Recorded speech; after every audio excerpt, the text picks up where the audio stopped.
السلام عليكم طلاب الصف الرابع ابتدائي. اليوم عندنا موضوع أقسام الكلام مراجعة. نجي هنا أقسام الكلام، قلنا يتكون من اسم والفعل والحرف. نجي هنا على الاسم. الاسم وهو كل كلمة يسمى بها أي شيء من إنسان. مثلا عندي أسعد، اسم إنسان هنا أجاني، أو فاطمة أو هدى أو أحمد هنا. أو يجيني هماتين حيوان عندي جمل، عندي مثلا جمل أو أرنب، فيل، أسد.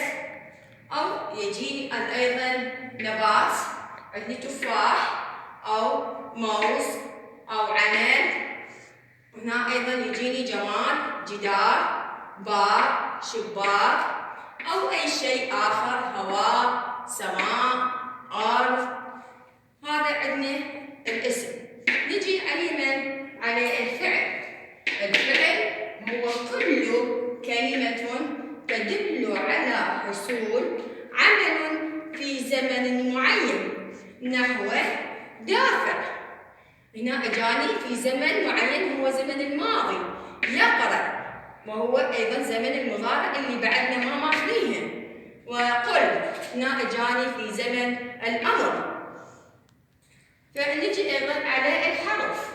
الحرف هو كل كلمة لا نفهم معناها كاملة إلا عند وضعها في جملة، مثل إلى، في، على، من.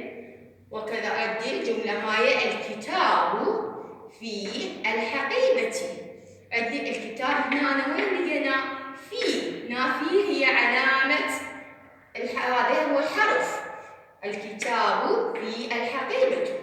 والسلام عليكم ورحمة الله وبركاته.